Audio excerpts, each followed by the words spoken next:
El silencio prácticamente era lo único que se podía escuchar. Todos levantaron el brazo con el puño cerrado en señal de silencio total. Algo se había escuchado a lo lejos. Era una pequeña voz. ¿Cómo te llamas? ¿Frida? ¿Frida Sofía? Deténganse. Al parecer hay una menor aquí. ¿Cómo?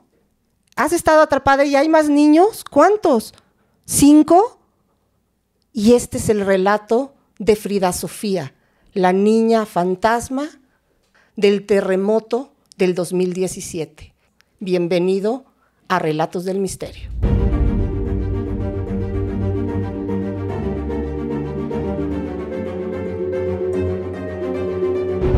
Bienvenidos a todos a estos primeros capítulos de Relatos del Misterio. La verdad es que para mí ha sido una gran sorpresa el apoyo, todos estos comentarios tan lindos, incluso los que no son tan buenos, se los agradezco porque eso hará que mi trabajo siempre sea de calidad. Y hoy me va a hacer el gran honor Jorge Olivares, tenías que ser tú. Maestra, no, pues yo tengo el honor de que usted me haya invitado. Yo estoy muy contento porque este es un canal que va a traer elementos científicos, también cuestiones de mitos urbanos, y se van a conjuntar para sacar realmente pues la mejor versión, y ya la gente decidirá con cuál se queda, pero desmenuzada con esta magnífica voz narrativa que la caracteriza a usted. Muchas gracias. La verdad es que es un espacio de, no solo de conocimiento, ¿por qué? Porque tendré invitados como tú, profesionales en su rama, pero además estas vertientes de las historias, que lo curioso es que hacen que se pierda la original y en ocasiones es más creíble la que salió después, que a veces una realidad muy simple, sin tanto misterio, y eso es lo que vamos a manejar en este espacio, pero además me gustaría que me ayudaras a presentar este nuevo evento en el que vamos a participar este próximo 10 de diciembre. Sí, mire, muchas gracias, maestra, porque finalmente José Grajales, que es el productor y dueño de todos los canales, que este hombre parece ya como si fuera tele... No, verdad, eso no lo puedo decir. Como si fuera una televisora. Ahí va otra vez. Este hombre que con esta mente creativa parece como si ya fuera una televisora. Una televisora ya claro, del sur de la Ciudad de México, ¿no? Por ejemplo. Porque lleva muchos canales, maestra, ya tiene Pepe y Chema, Anónimo, Relatos Forenses, Relatos del Misterio, y qué bueno que va creciendo porque el condenado amigo chiapaneco, pues, ha traído bastante creatividad a todos estos canales. Y nos da trabajo a todos. Sí, nos da trabajo a todos, que eso es lo más padre. Pues claro. Y sobre todo, maestra, que estamos muy contentos porque un proyecto que tal vez al principio nadie creía, que es Relatos Forenses, pues ya cumplió un año. Así es. Fíjese, la vida bien rápida, ya cumplió un año. Y tuve yo la bendición, pues no le puedo llamar de otra forma, de conocerla a usted. Y a raíz de Relatos Forenses, en la cápsula de La Cara del Psicópata, viene esta magnífica propuesta que yo pienso que fue muy, muy atinada o una muy buena decisión que tomó el productor, de crear Relatos del Misterio, donde usted, vuelvo a repetirlo, esta magnífica narración que usted hace y genera una maestría en cómo cuenta las historias, es más que obvio y necesario tener este canal para que usted con información, como bien lo ha hecho en Cara del Psicópata, más versiones del mitos urbanos, pues vayamos por un mismo eje. Y al final la gente pues ya tomará la decisión que ellos quieran, ¿no? Pero claro, usted va a desmenuzar y va a presentar esto es lo que se encuentra escrito, es lo que dice la gente, pero al final pues se trata de descubrir algo o tener una mayor amplitud de todos estos temas. Así es, porque de verdad cada uno de los temas traerá información, a veces muy conocida, en ocasiones no tan conocida, y por eso es que yo invito a todas las personas que dentro del capítulo también nos comenten estas hipótesis o hacia dónde creen que verdaderamente debería de haber sido llevada esta historia, porque tal vez entre todos podamos encontrar la verdad de cada relato del misterio. Sí, y fíjese que con honor a lo de que usted preguntaba hace ratito de estos canales, tenemos un evento el 10 de diciembre, Marqueteatro, Uh-huh. para celebrar justamente el año de Relatos Forenses y el nacimiento de Relatos del Misterio, donde obviamente usted pues tiene sí o sí estar ahí. Sí. Va a ser en Marqueteatro, 7 de la noche, Así es. Colonia Roma, Uh-huh. para que no se les olvide a todas las amigas y amigos. Vamos a presentar historias increíbles. Va a estar Pepe también ahí participando.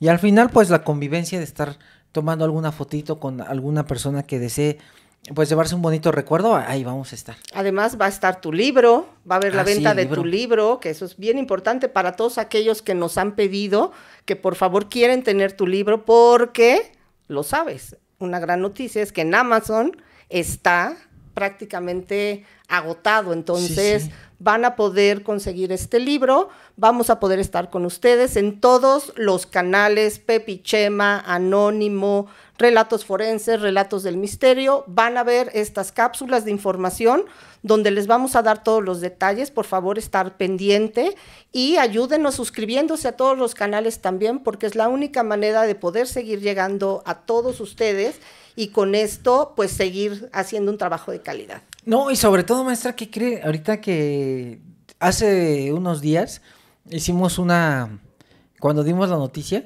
dimos porque estaba ahí el productor, dimos justamente la noticia de que si llegaba el canal a los 100,000 antes de 3 meses, y ahorita ya lleva casi en pocos 80,000. Entonces es sí o sí hacer el reto. Entonces creo que los quieren ver comer una hamburguesa. Entonces, ya vamos a grabar la siguiente semana el reto de la hamburguesa más picosa del mundo. Y pues para que la gente se ría un poquito de nosotros, usted va a estar ahí echándonos porras para ver cómo nos enchilamos. Viéndolo sufrir me da terror eso, ¿eh? A ver si Pepe no termina hospitalizado por alguna situación, un colon irritable o algo así. Pues me imagino que vas a llevar algunas pastillitas. O unas hemorroides, o algo, ¿no? por ejemplo, de Pepe. No, bueno. Bueno, o sea que si en los próximos capítulos no los vemos sentados correctamente, sí. es gracias a las hamburguesas, ¿eh? Así es. Muchas gracias, maestra, por su invitación. No, a ustedes, y les recuerdo, Marqueteatro es un martes, así que yo sé que están próximas las festividades, pero qué mejor iniciar estas fiestas pudiéndolos abrazar, pudiéndoles agradecer, y seguramente van a haber unos temas que no hemos tocado, van a ser fotografías, van a ser temas, imágenes, de verdad, que nunca han visto y con temas que les van a encantar. Gracias, maestra. A ti, Jorge. Listo, maestra, usted todo suyo. Bienvenidos a Relatos del Misterio. Este es el tema de Frida Sofía, esta pequeña que aparentemente fue encontrada, y digo encontrada porque muchas personas aseguran haberla visto. Incluso hay personas que aseguran haberla rescatado. ¿Dónde sucede esto? Esto ocurre en el Colegio Rebsamen, al sur de la ciudad. Es un instituto de primaria. El 19 de septiembre del 2017, México nuevamente es tomado por este terremoto, donde en este colegio desafortunadamente cae el edificio, quitándole la vida a más de 20 menores y a otros adultos. Pero ¿qué es lo que sucede en esta historia? Un 20 de septiembre, ha pasado un día del terremoto, están todas las personas, todos estos topos, las personas están en silencio, cuando de pronto alguien grita, Frida Sofía. Todos permanecen callados y en ese momento surge el almirante Vergara, este almirante que asegura haber tenido contacto con uno de los rescatistas que escuchó la voz de una menor y le dijo haberse llamado Frida Sofía. Jorge, ¿cómo ves este tema del terremoto? Maestra, es un tema muy sensible. Yo creo que mucha gente lo recuerda porque México ha pasado situaciones muy catastróficas, incluyendo etapas de pandemia, 1915, 1917, la aparición del famoso abrazo de Carranza, que fue una pandemia de gripe. ¿En la Ciudad de México? En la Ciudad de México, okay. Y parte del país. Vimos después múltiples pandemias, cólera, todas estas situaciones terribles, influenza, lo vimos con COVID, y no se puede quedar atrás pues un terremoto, maestra, un sismo. donde llega de manera sorpresiva. Digo, afortunadamente aquí en Ciudad de México y tal vez en otras ciudades hay una alerta sísmica. No funcionó este terremoto que terriblemente pasó, porque por lo que platican los expertos, fue un terremoto muy diferente al que se tenía programado, como en vez de que fuera oscilatorio, fue trepidatorio, fue de manera súbita. Nadie lo veía llegar, maestra, todos nos espantamos. Pero además acababa de haber un simulacro. Evento de simulacro. Así es. Y pareciera que todos esperábamos ya que sucediera este terremoto. Sí. Entonces, nadie lo veía llegar. Yo acababa de salir de trabajar y en el camino, justamente por una de las calles del centro histórico, ahí fue donde me agarró a mí el terremoto. ¿Ibas en auto? Yo iba en vehículo. Okay. Entonces, cuando empiezo a escuchar segundos después la alerta sísmica, no me imaginé la magnitud. Me acuerdo muy bien que yo acababa de pasar Forum Buenavista. Se comunican conmigo varios compañeros. Oye, ¿dónde estás? Después de que termina el terremoto, estoy atrapado en el sentido de que hay tráfico. Mucha gente está en la calle, no puedo avanzar. Me acuerdo muy bien que dejé el vehículo, me caminé hacia la institución donde laboro y llegando inmediatamente el director en aquel entonces nos llamó a todos los forenses que estábamos en turno y empezaron a llamar a todos los forenses de los demás turnos. Y me acuerdo muy bien que el turno vespertino del cual pertenezco nos formó y nos dijo el encargado de la guardia: por órdenes del señor director vamos a tener que estar al pendiente todos porque esto estuvo muy fuerte y vienen muchas personas heridas que se van a ir al hospital, pero después nos va a llegar a la carga de trabajo nosotros. Una pregunta, sí. ¿A ti te solicitan como médico o como forense? A mí me solicitaron como forense, maestra, ya como médico forense. De hecho, hubo un turno especial donde, aparte de que se estaban trabajando las muertes que llegaban comúnmente, por decirlo así, de accidente, de atropello, por ejemplo, arma de fuego, todo esto, hubo una comitiva especial para atender a las víctimas del terremoto. Okay. Entonces, sí nos dijeron, van a estar aquí. Unos lo hicimos, nos quedamos varios turnos. Yo ya no me fui a la casa porque sabía, nada más me llamé para saber si todos estaban bien, estaban en orden todos y seguir ahí, porque sabíamos muy bien, maestra, que el daño había sido catastrófico en Ciudad de México. ¿Tú llegaste a ver alguno de los edificios? Llegué a ver el de Chimalpopoca cuando un día o dos pasé y lo vi completamente colapsado. Yo les soy sincero, quise correr a ayudar. Exacto. Pero el jefe de guardia, me acuerdo muy bien que dijo, no puedes ayudar tanto allá y como podrías ayudar aquí. Claro. Entonces estaba esta parte interna de conflicto, porque yo sabía que se había caído el Repsamen. Exacto. Yo estaba del Repsamen como a 1:30 de distancia. Ah, ok. Sí, o sea, estaba muy lejos. Sí, lejos. Pero y más con el caos que estaba en la ciudad. Caos. Entonces, pero yo sabía, maestra, que una parte de mí yo quería correr a tratar de ayudar. Pero cuando me dijo el doctor, haces más falta aquí porque aquí mucha gente va a llegar y te va a necesitar, quédate aquí. Entonces me tuve que quedar, pero ¿qué cree, maestra? Contestando su pregunta que me hace ratito me hacía, cuando empezaron a darnos las noticias, me acuerdo muy bien que se llevaron a uno de los jefes para también coordinar, y él se lo llevaron al C5 para monitorizar todas las cámaras de cámaras. Ciudad. Y me acuerdo que nos llamó, bueno, le llamó al jefe de guardia, yo estaba ahí con él, y yo oí muy bien que dijo, esto fue catastrófico, se esperan muchas víctimas, apenas van a ir en camino, va a haber un plan para tratar a todas estas personas fallecidas, no va a haber autopsia, sino un reconocimiento, y se va a tratar de manejar lo más rápido para que estas personas se vayan con sus familias. Entonces sabíamos muy bien, maestra, que venía algo muy fuerte por la cuestión de que sabíamos que tal edificio ya se había caído, veíamos a gente pasar llorando. Recuerdo muy bien que había un doctor que había trabajado en Cruz Roja y después hizo ya la especialidad como médico forense y decía, ahorita me dijo algo muy particular. Me dice, fíjate que en las tragedias hay vehículos que ya no silban y si te das cuenta todo está en silencio. Y yo le decía, sí, le digo, sí es cierto, no lo había notado, pero ¿por qué? Me dice, porque es como un código que nadie tiene que andar silbando para darle paso a las ambulancias. La única que puede andar silbando y haciendo Es la es la ambulancia ambulancia. para darle el paso. Dice, esto es lo que yo aprendí en Cruz Roja, en aquel entonces cuando él estuvo, ¿no?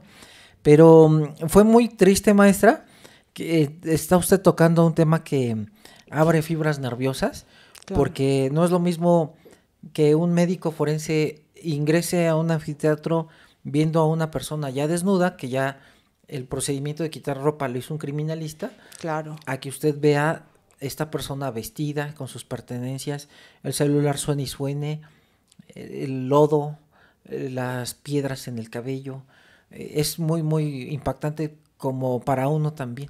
Y Jorge, y a ustedes como médico y además con tu especialidad como forense, ¿les dan algún tipo de entrenamiento para este tipo de catástrofes? O sea, ¿ya tienen como un plan antes? Fíjense que hay protocolos internacionales, de incluso se llaman, yo tengo uno, maestra, que se llama plan de tratamiento en desastres masivos, Okay. o plan de actuación en desastres masivos, algo así dice el protocolo, pero son de otros países. Aquí en México, como pasa, a veces no lo hay hasta que pasa la desgracia. Afortunadamente hay instituciones que tienen buenos líderes, inmediatamente son personas, esto yo lo imagino como en la sala de urgencias, maestra, cuando de repente llega el jefe de urgencias y se queda enfrente del paciente viendo nada más así, con una temple, porque yo no tengo otra palabra que sería un temple de acero, y empieza a dar órdenes para empezar a dirigir. Como coordinando. Sí, un coordinador. Ponle adrenalina, intúbalo, anestesia.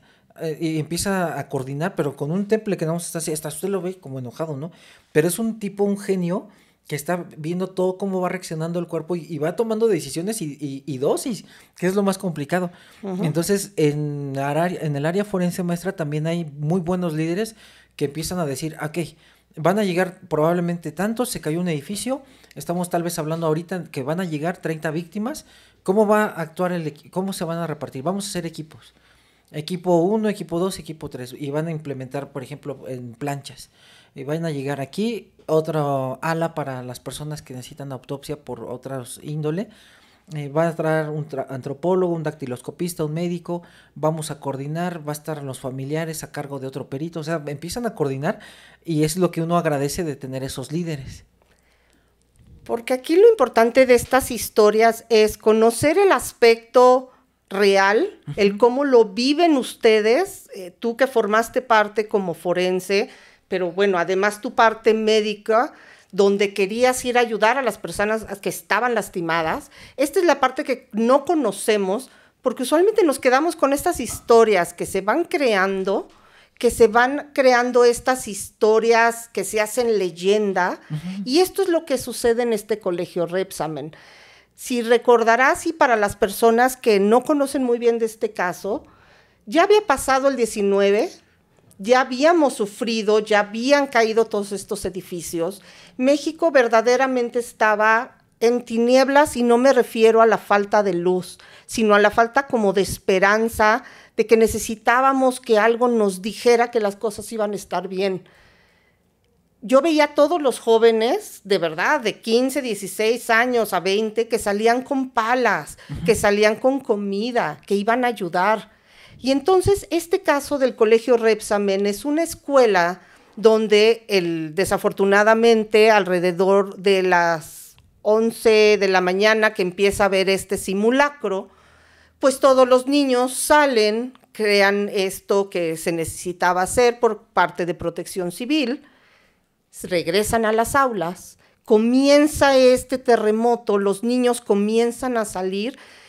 Desafortunadamente todos les explicamos a nuestros hijos y a los niños que no corran, que no gritan, pero había muchos chiquitos que no sabían lo que estaban pasando y empezaron a caer bloques de cemento.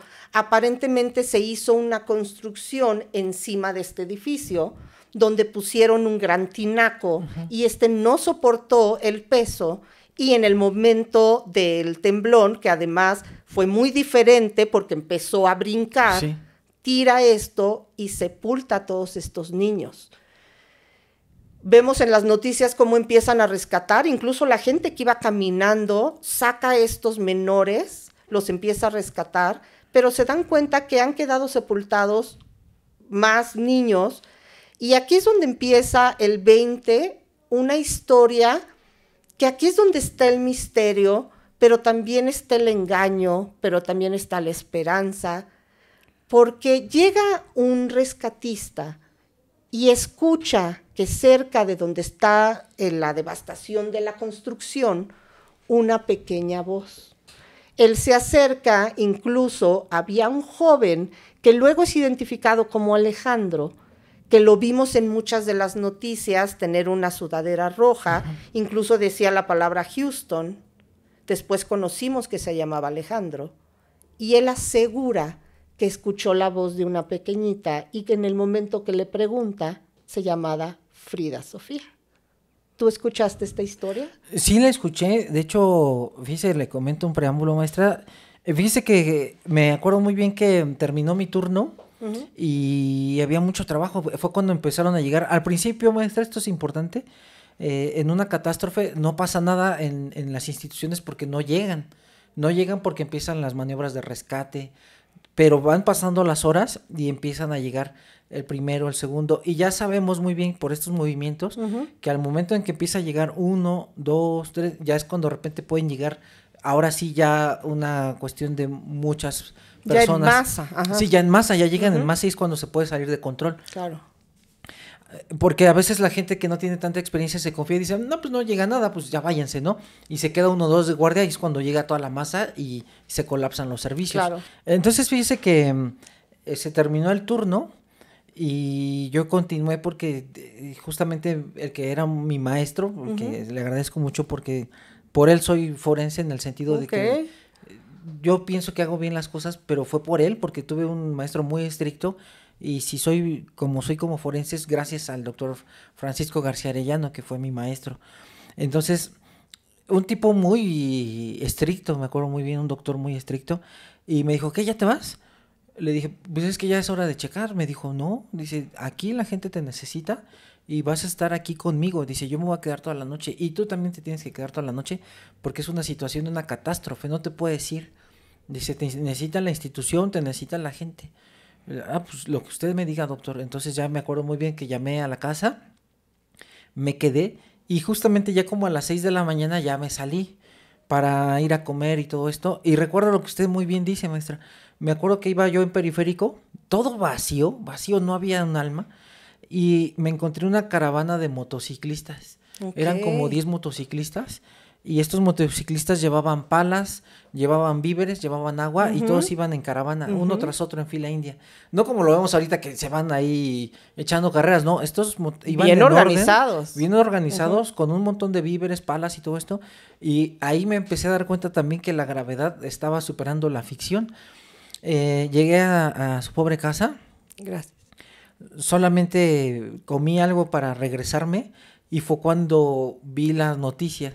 Después de que estaba una pequeñita. A mí la verdad sí me angustió mucho, me dio mucha ansiedad, porque ya ve que cada minuto y cada cierto tiempo anunciaban, y van avanzando, y ya sabemos que se llama Frida. Y ya sabemos dónde está. Y entonces estábamos todos angustiados porque queríamos saber qué pasaba con la niña, y que aparte iban a contratiempo. Porque una persona que está colapsada... Eso justo. Ajá. Y que no recibe agua, por ejemplo, el riñón empieza a castigarse en el sentido. Pero que supuestamente le mandaban con una manguera, la habían introducido a este hueco que le daban agua, porque ella también manifiesta que había otros 5 niños atrapados con ella. Sí, esto era lo impactante. Yo creo que a todos los que ya estábamos adultos nos impactó mucho, nos dio ansiedad. Pero aquí yo creo, maestra, que el que escuchó esto muy probablemente tuvo una situación de no medir bien. Tal vez escuchó un sonido y él con este trauma de ver todo colapsado, porque fíjese que es un trauma terrible. Cuando usted ve las estructuras, ve todo tirado, el polvo, el olor tan característico, muchas veces cualquier sonido puede hacer que interpretemos de manera errónea. Hay una de las teorías que dice, y eso quiero tu opinión científica, que en muchos lugares, y sucede mucho en las escuelas, se quedan sonidos de los niños corriendo y que en las madrugadas se oyen los gritos. ¿Tú crees que esto es posible, que algún sonido haya quedado guardado entre estas estructuras? Yo pienso, maestra, por la cuestión de la música, que ya ve que me gusta tocar instrumentos musicales, yo pienso que por alguna estructura metálica hubo un sonido y al viajar la onda de sonido tal vez se transformó en algo que él malinterpretó. Y me voy a alejar tantito, pero es como cuando de manera errónea dicen estas personas que se dedican a vender ataúdes y están en las funerarias. Dices que cada vez que las cajas empiezan a tronar, las de madera, va a llegar un cadáver. Y esto es muy ilógico si nos pasamos a la cuestión de más base científica, porque voy a trasladar a un ejemplo de un hospital. Un hospital, sabemos que en cualquier momento va a llegar un paciente, llámese por una apendicitis, un infarto o un herido, ¿no? Pero es un hospital, usted sabe que en cualquier momento llega un paciente. Un servicio funerario es exactamente lo mismo. En cualquier momento va a llegar un usuario o un cliente para solicitar un ataúd, porque así es la muerte. ¿Y por qué truena la madera? Porque simplemente usted ha visto que con los cambios de temperatura, la humedad, la madera truena. Claro, yo creo que si usted tiene puertas de madera en su casa, burós, de repente truena, ¿no? Y no por eso significa que va a pasar algo, simplemente es una cuestión física. O sea, ¿esto lo podrías comparar con las moscas que aparecen en los hospitales? Exactamente. Que muchas veces, es que es una maldición. No, no es una maldición, sí, ya es el olor. Es una brujería. Sí, ándele, y no, es la descomposición del paciente en estado de choque séptico, que ya incluso la mosquita huele y ya o está en estado agónico y son estos olores muy característicos. Entonces, en la cuestión, regresando a su pregunta, justamente yo pienso, esta es mi muy humilde opinión, que al momento de tener la presión de estar con la ansiedad de querer sacar a más personas, muy probablemente llegó a escuchar tal vez un sonido que él malinterpretó y dio estas interpretaciones erróneas.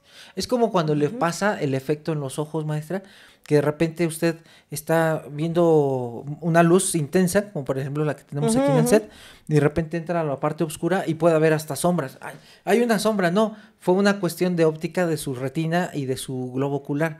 Entonces yo pienso que fue algo muy similar, porque ya ahorita que usted nos va a seguir platicando de manera extraordinaria esto, no pasó nada, o sea, no encontraron a nadie. No, porque además es bien importante ver cómo las personas también se van acercando a las situaciones, ya sea un crimen o sea una catástrofe como esta, en busca de protagonismo. Sí. Este joven después da una entrevista donde afirma que ya fue rescatada Frida. Llega una tía, supuestamente una tía, al lugar, porque además, cuando empiezan a recuperar los cuerpos de los menores, de los adultos, les piden a los padres que han ido a donde están los forenses, donde están los hospitales, a buscar estos pequeños. Entonces les piden que por favor regresen al lugar para que puedan brindar información. Y resulta que se aparece una famosa tía que por cuestiones de seguridad no quiere dar el apellido y solo dice que es la tía de Frida Sofía y que efectivamente es una menor de 12 años que estaba en ese momento en la escuela. Se acercan unas maestras y dicen, no, a ver, espérense, todas las Fridas o Sofías están ya en sus casas. Ninguna afortunadamente estuvo dentro del edificio, así que ya están en sus casas. Incluso hay un almirante, el almirante Vergara, que es de la Secretaría de Marina, que sale a decir que pudo hablar con una persona que le ha dicho que ha escuchado el nombre de esta niña, que le confirma que es Frida Sofía. Y aquí es donde entran también las otras historias que me gustaría que tú nos ayudaras. ¿Cuánto tiempo puede permanecer una persona debajo de un escombro con todavía la fuerza para seguir hablando? Antes de que le conteste esta maestra, está muy interesante que le mencione la famosa psicología de las masas. Okay. Me acuerdo muy bien en una situación donde le voy a platicar esta historia rapidísima, perdón. Yo sé que me encanta. Es su programa. De eso se trata. Dice que en la secundaria, yo estudié en una secundaria pública que está en Tlalpan, la famosa secundaria 29, que es una escuela que fue Palacio de Gobierno y Casa de Moneda, siglos atrás. Y todas las historias que usted se puede imaginar, que sale que el ahorcado, que sale la señora que sin flotando, lo que usted quiera. Y me acuerdo muy bien que en el patio trasero de esa secundaria había un taller, que era un taller como de encuadernación, y tenía unos ventanales que chamacos de secundaria, pues con el tiempo se han roto por los balonazos y todo eso, y como clásica escuela pública, pues de repente tardan mucho tiempo. Sí, no había mucha remodelación. No había remodelación, y pues esas ventanas estaban siempre abiertas porque no había vidrio. Pero yo estaba en el turno de la tarde, fui inmensamente feliz en el turno de la tarde, maestra. Entonces yo estaba en la tarde y un día nos sacan, no había profesor, y nos llevan al patio. Y estábamos todos ahí dispersos en el patio. ¿Cuántos años tenías, más o menos? Tenía 14 años. Ah, ok. Entonces, me acuerdo muy bien que íbamos pasando y escuchamos gritar a una compañera. Y vimos que salió corriendo. ¿Qué pasó? Y la compañera llorando y grita, es que allá hay una señora, es como una monja, está rezando allá adentro. Y todos, ¿dónde? En el taller de encuadernación. Y ahí vamos toda la perrada de chamacos del grupo. Y ahí estábamos. Yo, maestra, estaba viendo. Nunca vi nada, nada más veía oscuro, y por más que estábamos viendo, pues todo oscuro, porque era un salón grande, el siglo XVIII el edificio, todo oscuro, y varias compañeras empezaron a llorar, y se colapsaban, se desmayaban, es que ahí está, y yo por más más de esa. Exactamente, más compañeras apoyaron a la versión de la compañera. De la primera, ajá. Decían, es que ahí está, vean, ahí está rezando, y ya volteó, y tiene una cara siniestra, como un monstruo, una calavera, y todas, llorando, ¿no? Entraron en una crisis todo mundo, una crisis nerviosa, de angustia. Bueno, ¿qué sucedió tanto, maestra? De que tuvo que llegar la directora con dos prefectos, y tuvieron que abrir el taller, que nada más estaba abierto en la mañana, lo abrieron, prendieron la luz, no había nada. Para que todas vieran que no había nada. Pero porque decían que tal vez había alguien escondido, ¿no? Un ratero o algo así. Sí. Pero ¿qué cree? Ahí aprendí que la psicología de las masas, de repente puede algo estar erróneo, pero alguien lo dice con tanta seguridad que entonces empieza un estrés colectivo.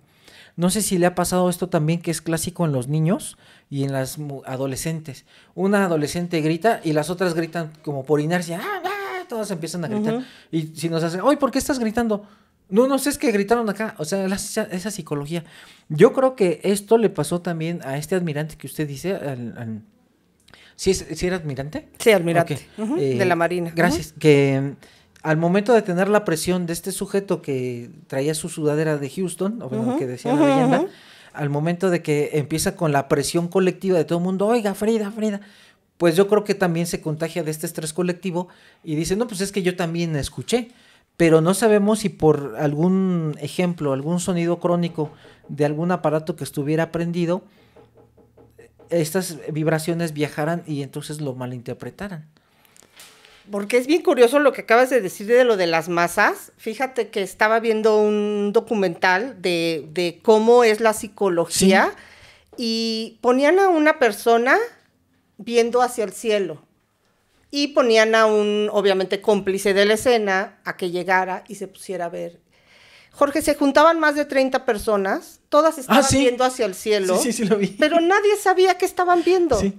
Y en otra está un hombre, pone un cono en un de estos como de construcción en medio de un centro comercial y se para. Y entonces viene otro cómplice y se para atrás. Al final había 50 personas en fila y empezaban a preguntarse, oye, ¿y qué es lo que venden? Creo que van a dar un regalo. Y se iba cambiando. Al ratito, es que van a hacer una película. Es que es unos pases. Nos van a dar comida. Solamente porque una persona se había ido a formar y se había creado la cadena de estas historias que no eran reales. Y es lo mismo que sucedió con Frida. Ya salían hasta familiares. Sí. Y aquí es algo ilógico, si usted permite que se introduzca un poquito la cuestión de criminología, de que, bueno, ok, ¿por qué no permites dar el apellido? No, por cuestión de seguridad. ¿Seguridad de qué? No estamos hablando que sea un secuestro, un fraude, un robo. Estamos hablando de una persona. De identificación. De identificación. Y qué mejor que decir nombre y apellido para identificar correctamente a la víctima. Hasta ahí estaba ilógico la contestación de la famosa tía. Porque como yo siempre he pensado, creo que cuando hay un problema, una catástrofe, como lo que está sucediendo, y digo, le mando todos mis abrazos y plegarias a las personas en Valencia que están sufriendo estas inundaciones, a todas las personas españoles que viven en México, yo les mando un abrazo, aprovecho. También, si usted me permite, maestra, por favor, a nuestros amigos de Acapulco, claro, el bello puerto que está devastado, también, pues sobre todo un poquito de, pues de mucha comprensión y vamos, compañeros de Acapulco, si me permiten, amigos acapulqueños, adelante, hay que levantarse, es muy difícil, pero esperemos que prontamente se recuperen tanto su economía como para su familia. Claro. Perdóneme, sí, maestra. no, muchas gracias, porque es necesario también, aparte de entretener, pues ser apoyo y ser empáticos, y exactamente lo que acabo de decir, que no se nos olvide que esto continúa y necesitan ayuda. Así que si todos nuestros mejores comentarios, si necesitan algo, pues aquí estamos. Y esto es lo que sucede tristemente, que las personas también aprovechan estas situaciones para provecho, para poder ganar las entrevistas, ganar las historias. Vimos que hay una joven que creo que desafortunadamente la utilizaron, que es Daniel de Iturbide, es una joven periodista que está dando una noticia en este canal famoso con el periodista Loret de Mola.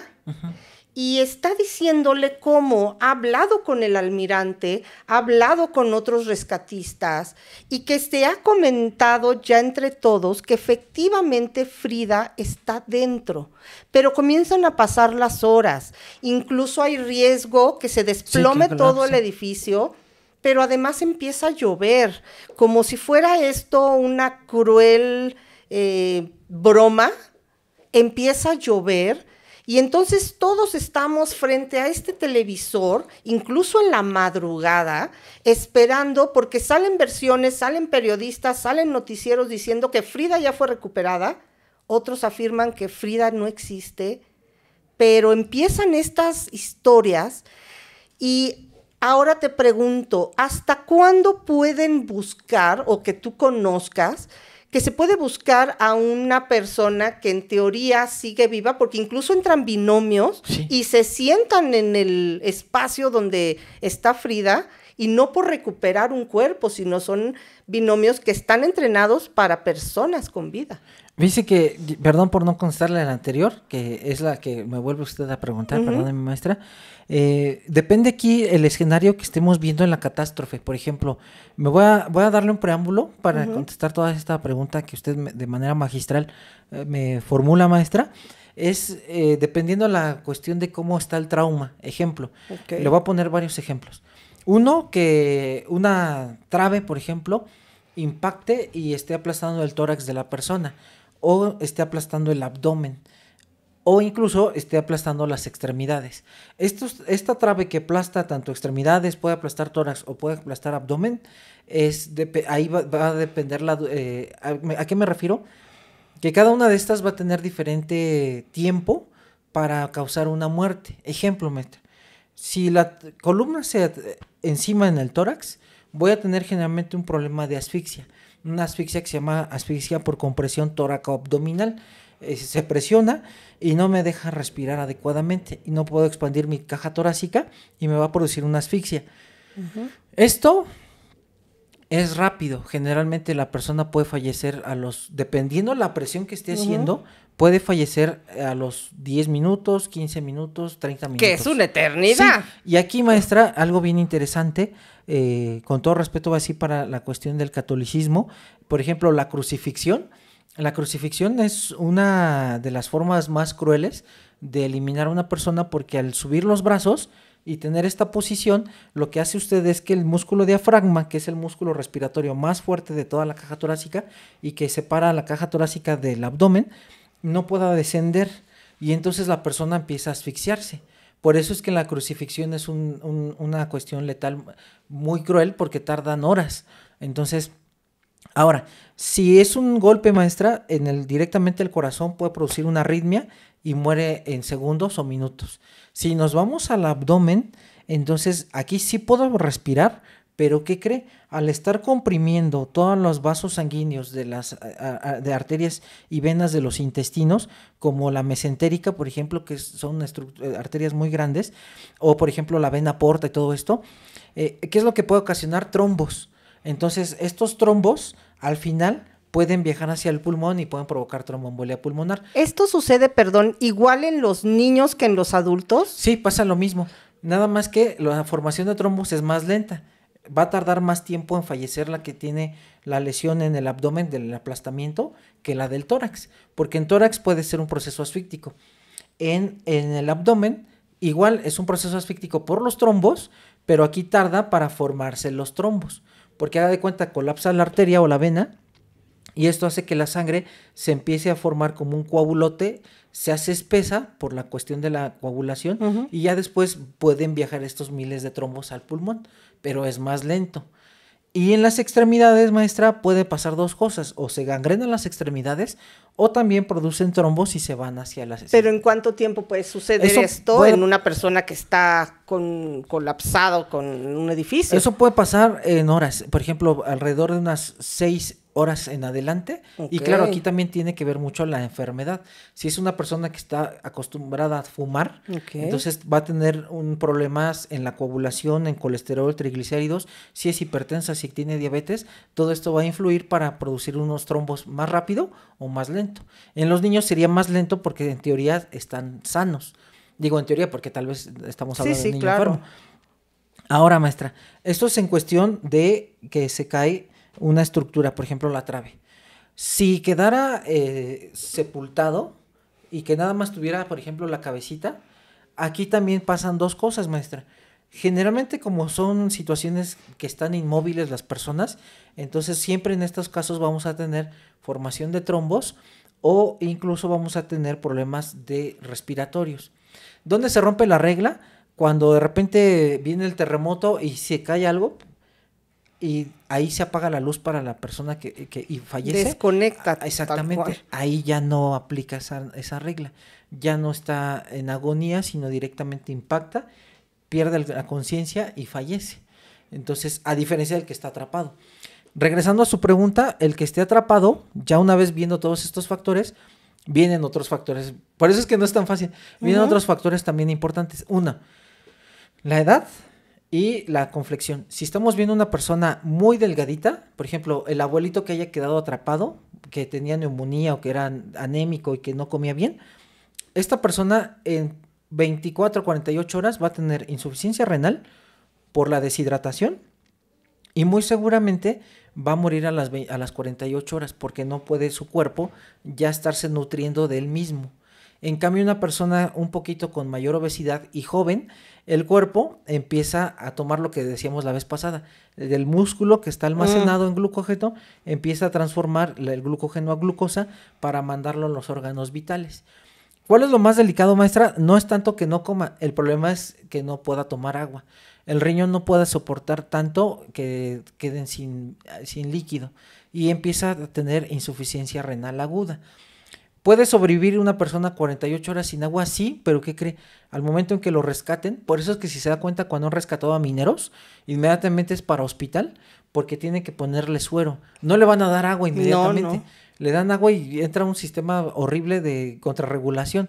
Le ponen suero y poco a poco para ayudar al riñón a que vuelva otra vez a filtrar adecuadamente la sangre.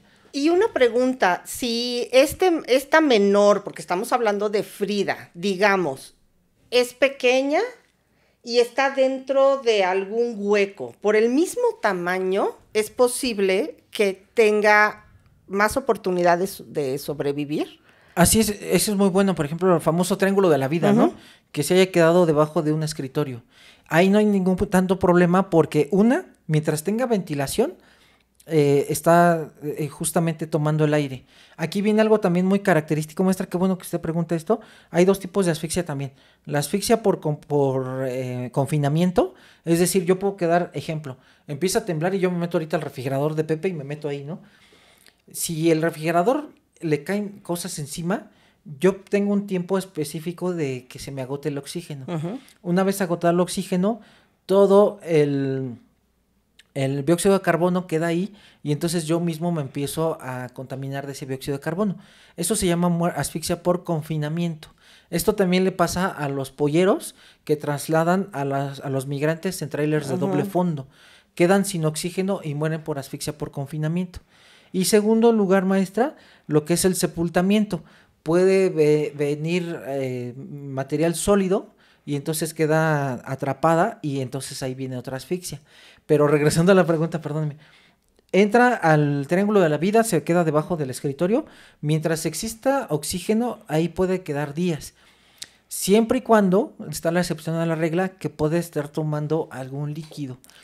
Y una pregunta, esto de que una persona que se encuentra debajo de una construcción, en un terremoto o en algún desastre, puede tomar su propia orina, ¿qué tan cierto es? Eso es muy cierto, maestra, porque recordemos que el riñón lo que va a hacer es filtrar la sangre, al igual que otros órganos. Por ejemplo, el hígado va depurando toxinas.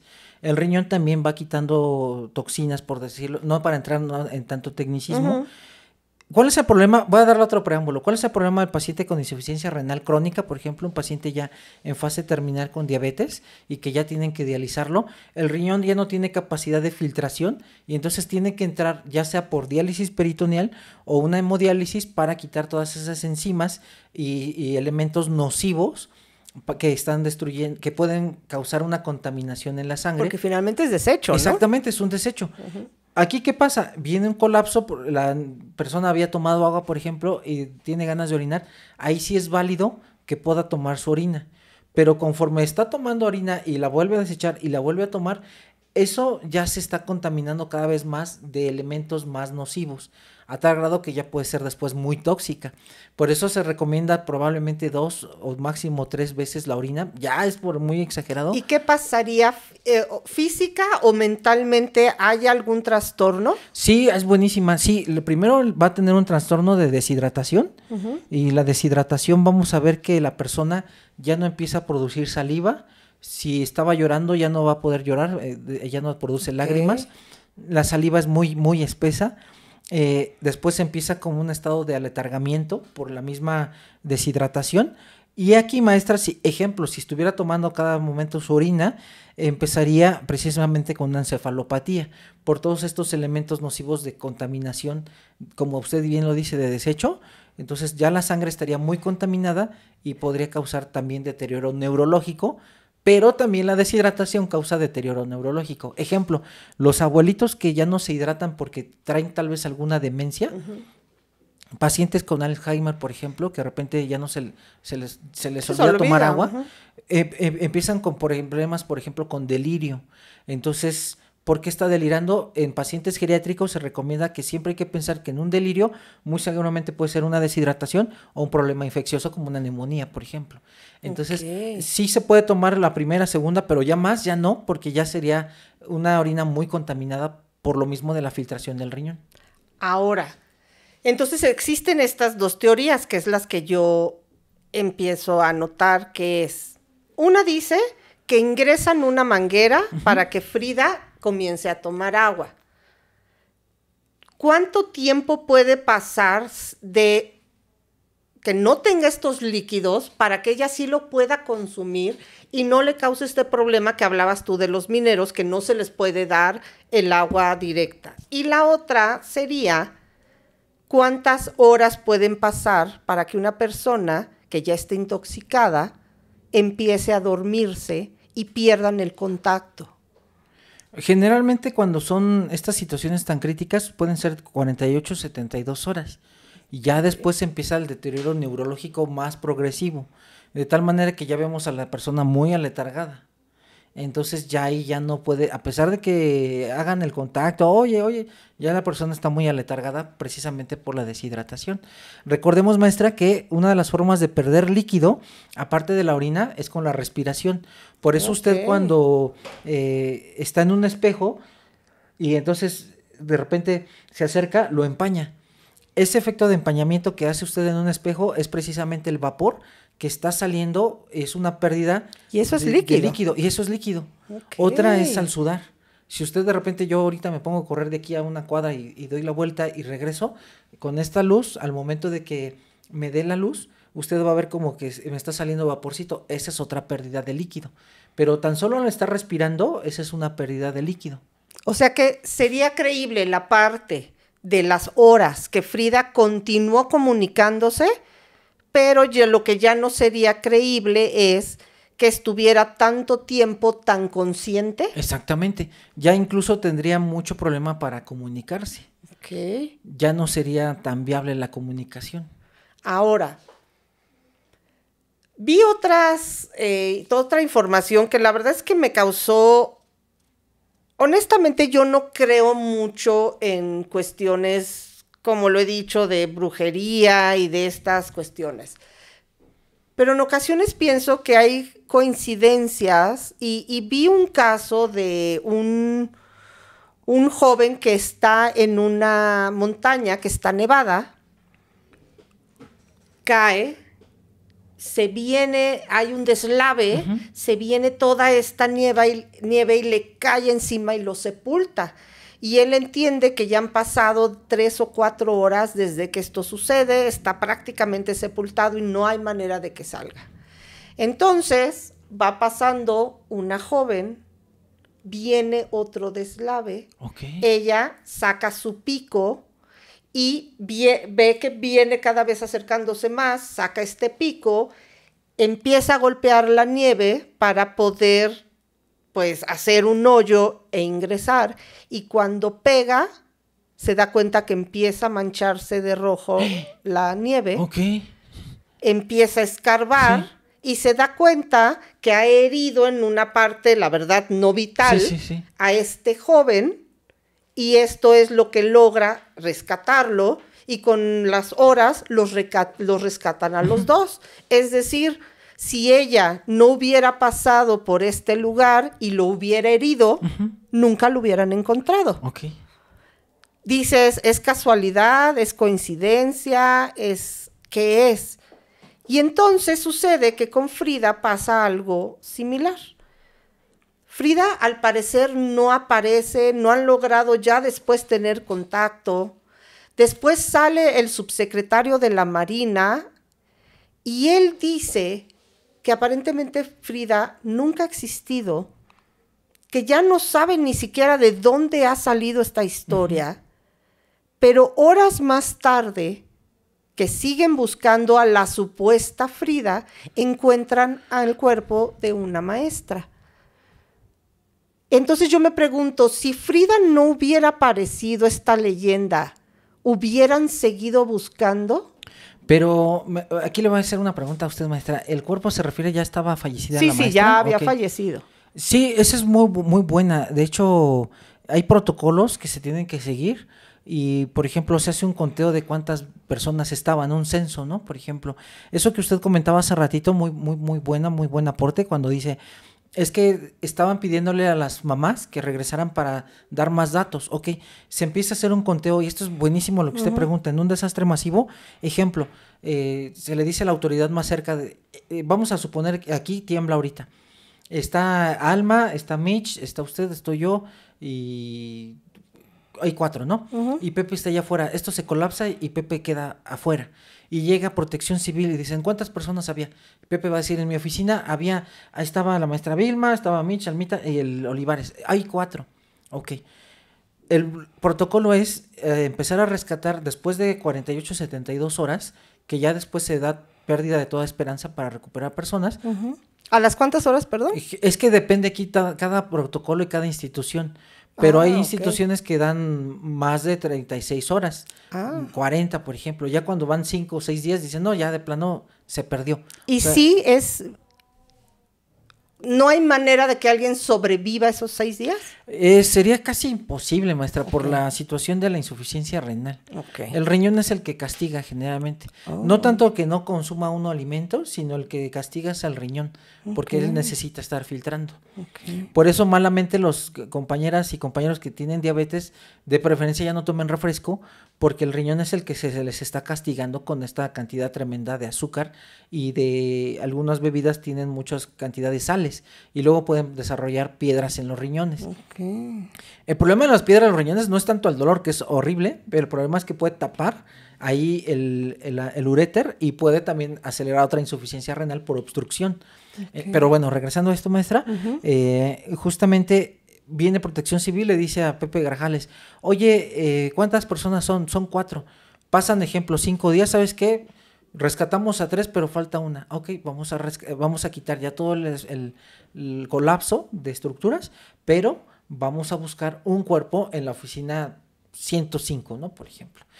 Por eso es bien importante los censos. Incluso cambia, ¿verdad? La búsqueda. Sí, entonces por eso es bien importante los censos. Si usted, aquí respondiendo su pregunta, ¿hubiera aparecido Frida o no? Se tenía que buscar a las víctimas mortales, que así se les llama. Okay. Sí se tenía que buscar. Incluso hasta los binomios caninos cambian. Mire, ahí sí desconozco si cambian o no, pero precisamente entran estos binomios para el olor característico de la putrefacción. Porque fíjese que es horrible. Yo sé que por la cuestión de la causa de muerte cambia mucho el olor de cada persona por la putrefacción. Entonces, yo que he tenido la oportunidad de estar haciendo muchos casos también en estado de putrefacción, tienen un olor característico. Cada persona en estado de putrefacción tiene un olor muy peculiar. ¿Por qué? Porque depende de la enfermedad que tenían, la causa de muerte, cuánto tiempo pasó, en qué lugar, clima, todo esto, temperatura. Pero fíjese que cuando yo tuve la oportunidad de ver las últimas víctimas que ya llegaron al final, que eran las que ya estaban rescatando, era muy impactante porque el olor era muy característico. Nunca me voy a olvidar esta combinación de putrexina con cadaverina más el olor a lodo y sangre. Era un olor muy peculiar. Muy peculiar. Sí, incluso usted pasaba alrededor de la bolsa mortuoria y era inmediatamente uno volteaba porque el olor era muy peculiar. Nunca yo había percibido ese olor. Es lo que te iba a preguntar, no reconocías ese olor.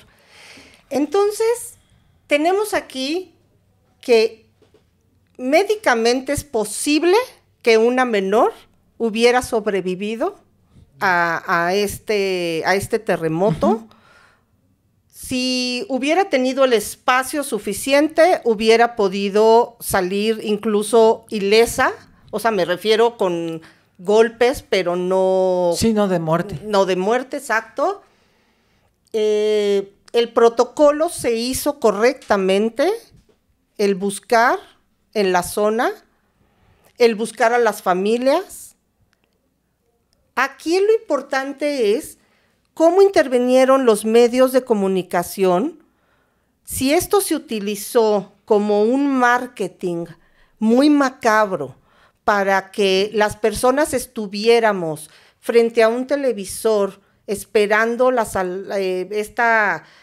este milagro de Frida Sofía, y con esto dejáramos de ver cómo se manejó con los otros edificios y si los protocolos funcionaron o no, o es que las mismas personas utilizaron inventando historias para salir en la televisión y para salir como héroes.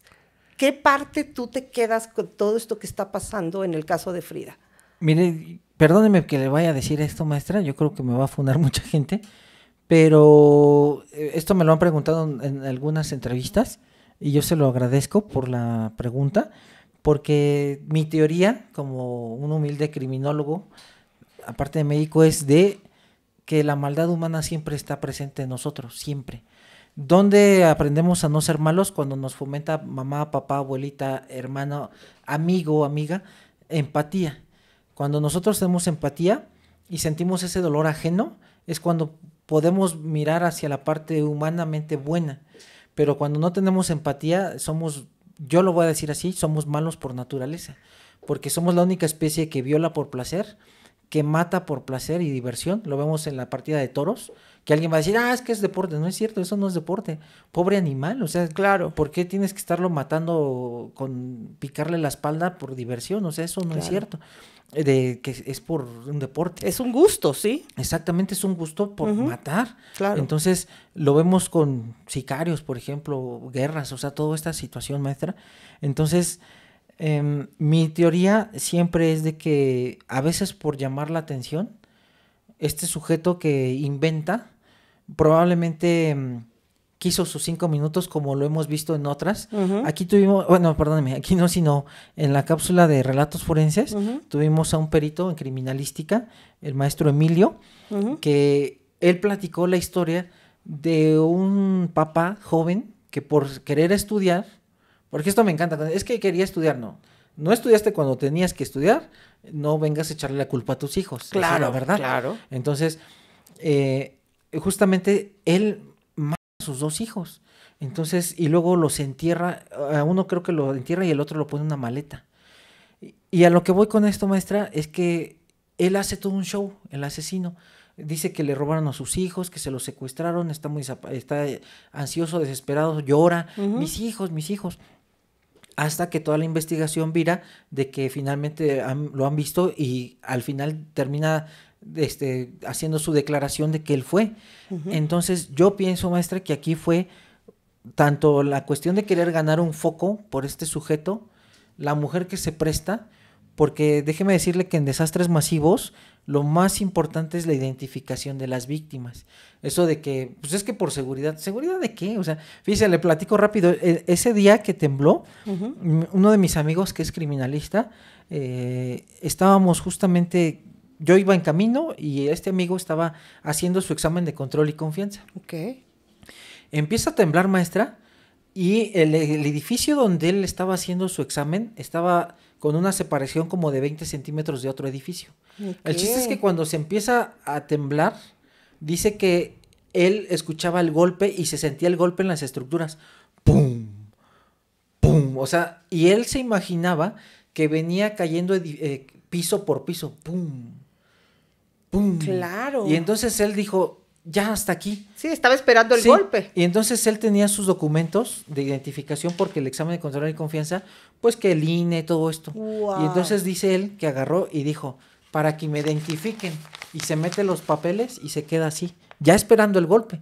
Alguien preparado. Ajá, alguien que ya era criminalista. Claro. Y entonces él dice, yo todos mis documentos me los metí a mi panza, así me dijo, a la panza me los metí. Y para así me quedé, para que cuando me muriera y me rescataran, me identificaran. Qué frialdad, no, pero sí. Qué inteligencia. No, sí, yo todo. Yo se lo platico y todavía se me enchina la piel porque imagínese escuchar el pum, pum, no, y cada vez más cerca. O sea, lo platico y a mí me da mucho escalofrío. Sí. Y dice, y ya después nos sacaron, no se cayó nada ni nada. Lo que después volteé es que vi todavía como se estaba un poquito moviendo y ya vi la lógica que un edificio pegaba con el otro. Y eso hacía que el edificio se tambaleara y se escuchara el golpe terrible. Pero dice, yo traía mis papeles aquí para que me identificaran. Él ya estaba preparado. Sí. Entonces, imagínense esta situación tan terrible. Temple. Y luego, para ya regresar, maestra, yo pienso que esta fue una situación de una fabricación. Ya puedes sacarte tus documentos porque no te tenemos que identificar. Perdón, maestra. Entonces, fíjese que, si usted me lo permite, también sacan una fotografía, mala onda, de que en una distancia muy, muy larga, le dan el foco a la cámara y entonces toman esta fotografía y mencionan que está el rostro ahí, justamente, supuestamente creo de esta niña, ¿no? Y también es una fabricación terrible porque dicen, a ver, estás a una distancia terrible, para incluso las fotografías en situación de peritaje, tiene que tener cierta angulación, ciertos colores. Para que no se deforme. Exactamente. La intención, sí. Y entonces aquí toman muy lejos y dicen, es que es un rostro. Bueno, eso tú le das la interpretación. Claro. Sí, maestra. Y si lo fuera, vamos a pensar, ¿ok? Vamos a poner que sí fue un fantasma que se apareció y que dijo dónde estaban. A mí lo que me molesta no es tanto creer o no este aspecto paranormal, que habrá personas que lo crean y yo no estoy para dudar si tu vivencia es cierta o no, yo estoy para escuchar. Así es.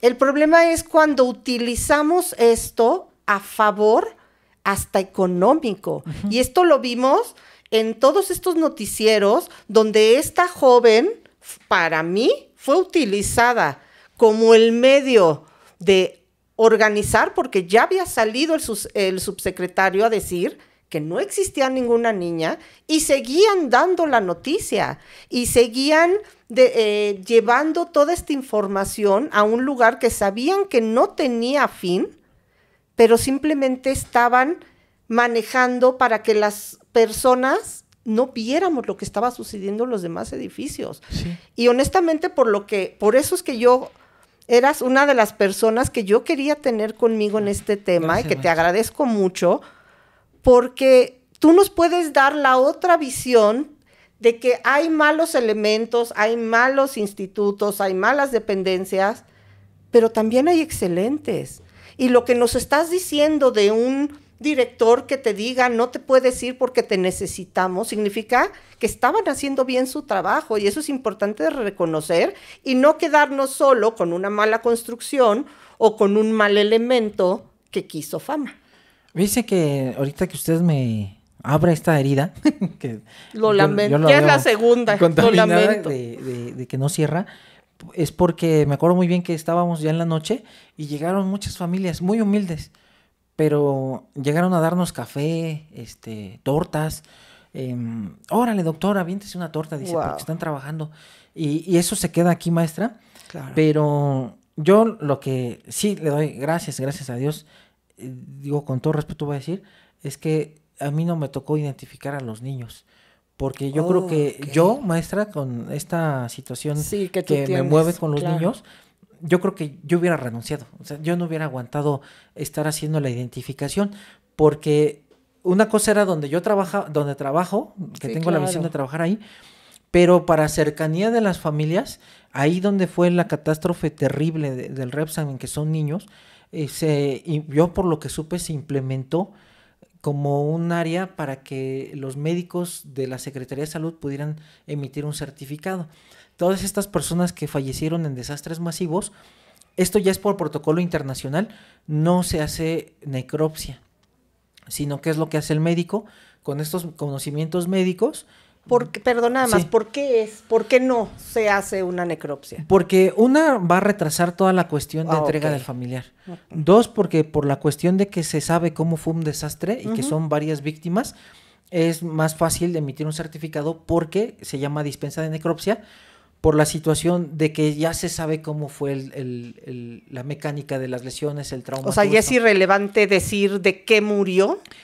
Es que es a lo que voy. Haga de cuenta que cuando usted como médico entra y le dice a la autoridad, es dispensa, pero tienes que hacer el certificado, y uno dice, bueno, ¿cómo se hace? Usted entra, primero que nada tiene que confirmar la identidad, entra todo un equipo, dactiloscopistas, odontólogos, todo. Una vez siendo positivo la identificación, entonces usted con ya este conocimiento médico, ya de varios años de experiencia con los compañeros que me tocó trabajar, iba usted tocando. Aparte de la lesión que era muy evidente, pues usted tocaba y decía, por ejemplo, tiene aquí fractura en el hueso parietal. Ya con la pura fractura, cualquier libro de urgencias, de neurología, de todo esto, de trauma, de forense también, es traumatismo craneoencefálico. Eso ya es mortal. Usted seguía. Oye, tiene fracturas en las costillas. Ok, traumatismo de tórax. Puro tacto. Con el tacto, pero aparte no nada más es el tacto, sino al verlos, usted ve la gran lesión, el hundimiento, la zona equimótica violácea, la equimótica escoriativa, que es un golpe con raspón, la fractura. Entonces usted ya nada más va dando fe sin necesidad de hacer la autopsia y ya determina, ejemplo, trauma múltiple o trauma craneoencefálico. Entonces, afortunadamente hubo otros médicos que también participaron, y yo aquí sí le agradezco a pues alguna entidad a un ángel celestial o a quien usted quiera, que no me tocó identificar a los niños, ni emitir certificado, ni verlos, porque no hubiera yo hubiera renunciado. Pienso que me hubiera colapsado psiquiátricamente demasiado. Y sí me hubiera enfermado. Cuando tú hablas de una identificación, cuando ya es porque hay identificación de cuerpo, más no de identidad. No, es la identidad. Pero la si persona no se le conoce quién es. Aquí es bien importante, por ejemplo, en desastres masivos, usted se da cuenta que, por ejemplo, la autoridad, si hay un desastre masivo como lo vimos cuando aquí hace años se desplomó un avión en Ciudad de México, puede haber víctimas del avión, pero puede haber víctimas también cuando las personas que iban exactamente víctimas en área terrestre. Entonces, ejemplo, que hubiera caído en un vehículo, Entonces la autoridad tiene la obligación de sacar alguna identidad del vehículo para darle identidad a esta persona, cómo se llamaba, probablemente la dirección, y es la autoridad quien se comunica con la familia. Si es una persona que no tiene identidad, que no lleva nada, puede a veces la autoridad misma, cuando hay desastres masivos, boletinar y colocar por algunas pertenencias o por ejemplo algunas señas particulares.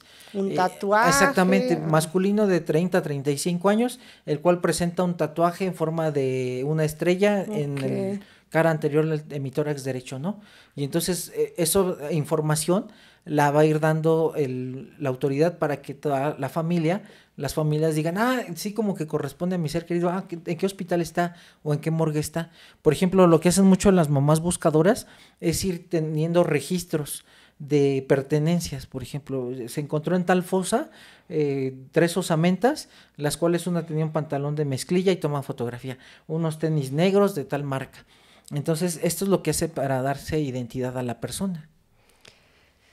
Yo de verdad te agradezco mucho que hayas hablado de este tema, que sé que es sensible para ti, pero creo que repito, era muy importante que alguien con tu experiencia, no solo con la experiencia profesional que tienes, sino del evento, nos dieras esta cara de lo que también se hace bien, de cómo ustedes trabajaron en pro de toda esta ciudadanía que estaba desesperada, que no sabía nada que hacer, pero además, cómo todas estas víctimas nuevamente se quedan sin el respeto o el derecho a una voz, que fueron todos estos niños y estos adultos.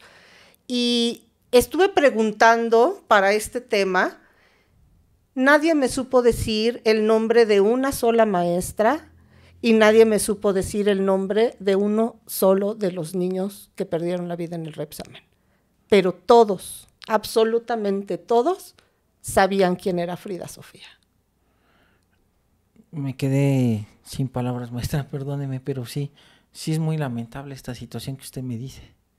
Así que yo, por mi parte, me quedo con la historia de la poca empatía, con la historia de cómo los medios en muchas ocasiones aprovechan esto para poder generar económicamente y generar tal vez a estos televidentes que han perdido. Nos crearon una historia creíble, pero además esperanzadora. Y yo no sé si ustedes, alguien más, conoce otra historia o tiene otra hipótesis, no las quieran platicar y con qué se quedan, pero me gustaría saber tú con qué te quedas. Yo me quedo, maestra, que tiene que haber mano firme cuando se trata de inmuebles o alguna otra, no solamente inmuebles, sino, por ejemplo, ¿cómo le diré? Inmuebles, transportes, toda esta situación que involucre niños, tiene que haber mano dura, no llegar tanto a la sanción, sino volvemos a decir como cuando están los feminicidios, sino la prevención. Me recuerda mucho el caso de la guardería ABC, claro, donde se incendia una bodega que por malditos diablos no tenía nada que hacer al lado de una escuela de bebés. Sí, una guardería. Y se incendia y hace víctimas mortales. Entonces, desde ahí mano dura, a ver quién es el que está supervisando. Volvemos hace ratito a lo que usted me platicaba. Yo en esta terrible situación del terremoto vi la parte sensible de mis jefes, del que le comento que fue mi maestro, fue porque ya se jubiló, y vi toda esta cuestión de empatía, que a pesar de que eran jefes y uno los veía así como muy serios, eran líderes y decían hay que hacer esto y no te vas porque nos necesitan, y entonces uno empieza a ser más empático.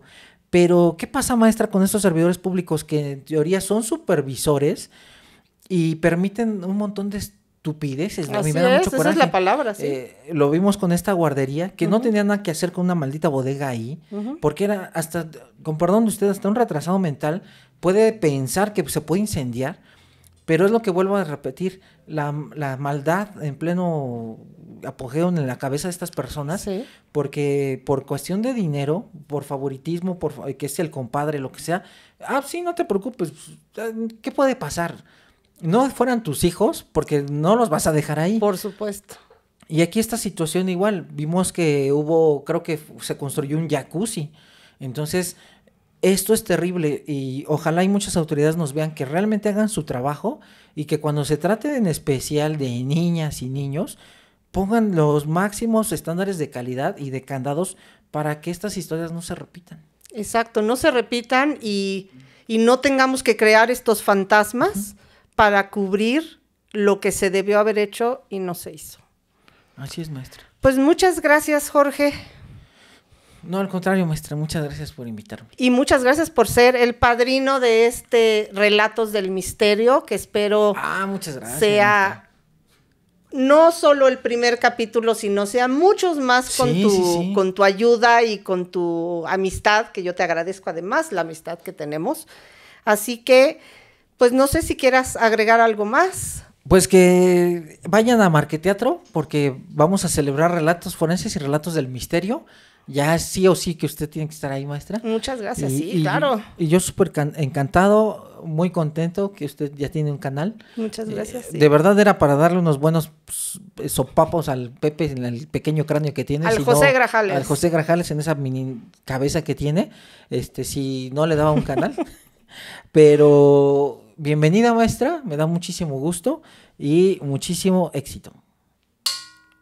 Ya con todo, ya vamos eso a hacerle, mejor que vamos a hacerle como le hacen estos amigos de... Creo que le hacen así, ¿no? Para la buena vibra. Claro. Se está burlando y eso... Le digo que un día les van a venir a jalar las patas, pero no me está oyendo. Y como esto ya se puso así como medio lúgubre, pues aguas. No, pues muchas gracias. Y a todos ustedes los invito, recuerden que el 10 de diciembre, 7 p.m., en Marqueteatro, Colonia Roma, vamos a tener este evento. Va a estar mi querido doctor Olivares, Pepe y Chema, todo el equipo de Anónimo también, Relatos del Misterio, y vamos a poder estar con ustedes un ratito, abrazarnos un ratito que a veces hace falta en todo este caos de la ciudad. Pues les agradezco mucho que me hayan acompañado. Les recuerdo, por favor, suscríbanse, denle like, la notificación para poder estar un poco más cerca. Si tienen algún tema de su interés que tenga varias hipótesis, que no se sepa lo que ha sucedido, varios me han estado escribiendo por Instagram. Les agradezco mucho porque me han mandado unos temas espectaculares que pronto iré trabajando, pero cuento también con ustedes. Muchas gracias y hasta la próxima. Muchas gracias. A usted, maestra. ¡Qué calor!